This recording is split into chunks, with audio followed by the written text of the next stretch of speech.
Welcome to chilli heaven. இன்றைக்கி நான் செய்ய போகிறது மிளகாய் துவையல். ட்ராவலிங்க்கு கட்டுச்சோறு கட்டிட்டு போகிறதுக்கு இது ஏற்ற சைட் டிஷ்.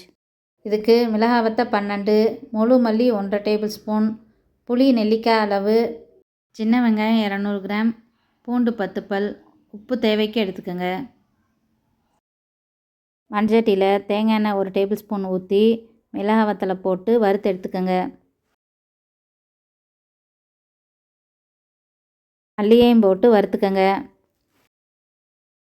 திரும்பவும் தேங்காய் எண்ணெய் 1 டேபிள் ஸ்பூன் ஊற்றி எடுத்து வச்சுருக்க சின்ன வெங்காயம் பூண்டையும் போட்டு சாட்டை பண்ணி கருவேப்பிலை போட்டுக்கோங்க. உப்பு தேவைக்கு, புளி நெல்லிக்காய் அளவு போட்டு மிக்ஸ் பண்ணி ஸ்டவ் ஆஃப் பண்ணிடுங்க. ஆரவும் எல்லாத்தையும் அம்மியில் அரைச்சிக்கோங்க. அம்மியில் செஞ்சால் டேஸ்ட் நல்லாயிருக்கும். அம்மி இல்லாதவங்க மிக்சியில் அரைச்சிக்கோங்க. முதல்ல மிளகாய் வத்தலை தண்ணி இல்லாமல் தட்டிக்கங்க. பாதி அரைபடவும் மல்லியையும் வச்சு அரைச்சி லேசாக தண்ணி தெளித்து மற்ற எல்லாத்தையும் போட்டு வலுவலுன்னு அரைச்சிக்கங்க.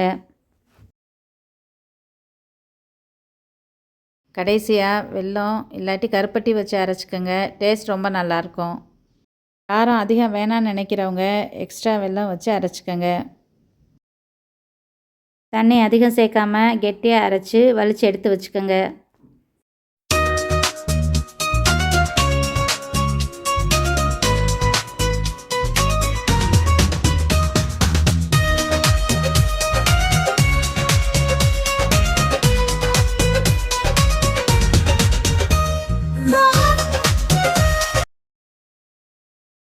மிளகாய் துவையல் ரெடி ஆயிடுச்சு. ரெடியாக இருக்க துவையலை பாக்ஸில் ஒரு லேயர் சாதம் போட்டு அது மேலே 2 டேபிள் ஸ்பூன் துவையல் வச்சு அதுக்கு மேலே ஒரு லேயர் சாதம் போட்டு பரப்பி விட்டுருங்க. இந்த துவையலுக்கு தாளிப்பு தேவையில்லை. ட்ராவலிங்க்கு அப்படியே எடுத்துகிட்டு போகலாம். குழம்பு எதுவும் தேவையில்லை, அப்படியே சாப்பிட்லாம். ஸ்பைஸியாக இருக்குன்னு நினைக்கிறவங்க நெய் ஊற்றி அப்பளம் தொட்டு சாப்பிட்லாம். இது மாதிரி செஞ்சு இலையில் வச்சு கட்டி ட்ராவலிங்க்கு கொண்டு போகலாம். நல்லாயிருக்கும்.